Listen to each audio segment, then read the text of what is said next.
this time I'm here to tell you what you mean to your country, that you're important. To tell you that there is a serious problem at home. To tell you that you are a part of the solution and that I'm here to build a bridge between in the world and home. I represent the Congress Party of India, a party that was born to bring the people of India together, to bring people of all communities, all religions together. This has been our mission from the beginning. And this is why all of us are in politics, and this will be our mission till the end. The Congress's vision is one that builds bridges and is compassionate. It is a tried and tested vision that has fought for India in its toughest moments. Ours, more than any other vision, because of the struggle and because of the victory in India's liberation, is a vision that has strong roots in the NRI community. People forget this,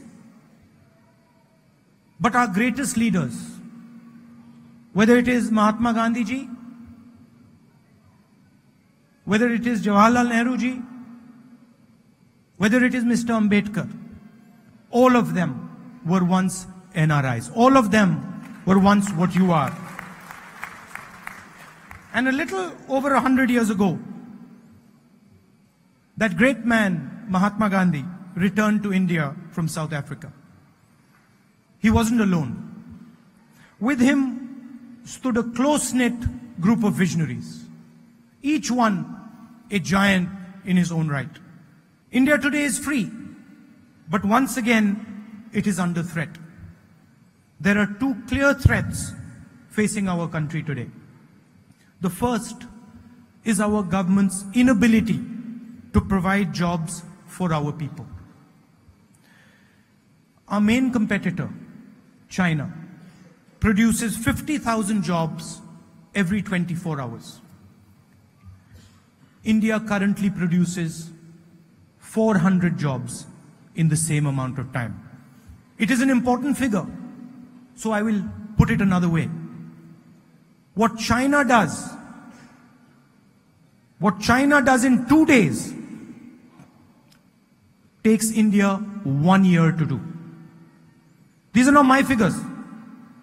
These are figures of the government of India. These are figures stated by a minister in our parliament. Job creation in India is at an 8-year low. New investments are the lowest they have been in 13 years. Bank credit growth has sunk to a 63-year low. To make matters worse, many in the Indian diaspora have lost hard-earned money because of arbitrary decisions like demonetization. They have landed a crippling blow to India's overall economic growth. The fact is that India can simply not afford this. We are the second most populous country in the world. Every day, 30,000 new youngsters come into India's job market. Not providing education and jobs to these youngsters is a recipe for disaster. The government's failure to create jobs is resulting in tremendous anger and unrest in India. The youth are asking a very simple question. What are we to do in our future? This anger is visible in the streets and is rising rapidly. The tragedy is that instead of focusing the attention of our people on what is critical, the removal of poverty, job creation, and the building of a world-class education system, we see instead a rise in the forces of hatred and division. Instead of accepting that we are struggling to create jobs, instead of uniting people together, all communities and religions, to face the challenge, the government is busy converting the fear being generated in our jobless youth into hatred between communities. Tragically, the conversation in our country today is not about jobs, healthcare, or education. Today, the only thing India talks about is what you are allowed to eat, who is allowed to protest, and what we can say, or rather what we cannot say.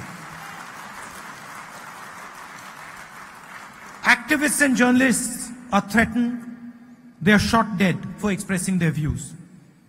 People are killed because of their religious beliefs. Dalits are beaten into submission. Judges investigating sensitive cases die under mysterious circumstances. And through all this, the government has nothing to say. India today has the largest diaspora of any country in the world. More than 16 million people of Indian origin live abroad. The countries of the Gulf region are among India's most important trading partners. The largest numbers of Indian expats live here. India is also the largest remittance receiving country in the world. You send almost $70 billion. That is 3.5% of India's GDP. You're responsible for creating massive wealth globally and for giving back more than 3 times your fair share to India each year. Here in the Gulf, NRIs send back more than half of the remittances that India gets from around the world. Many of you and your ancestors came to these foreign lands with nothing but dreams. You came empty-handed. And out of those dreams, you have built entire nations. All of you in this room are proof that India can bridge any gap that is put before it. And no global vision for India can be built without you. It is impossible, let me state from this stage, that it is impossible to build a global vision for India in the 21st century without our brothers and sisters who live abroad. I've not come here to tell you anything really. No. I've come here to ask for your help. I've come here to ask you for your skills, for your guidance, and for your understanding. We need you to help us fight these forces of anger and hatred. We need you just as we needed you, and our ancestors needed you in 1947 to protect the idea of India that we so dearly love and cherish. Thank you.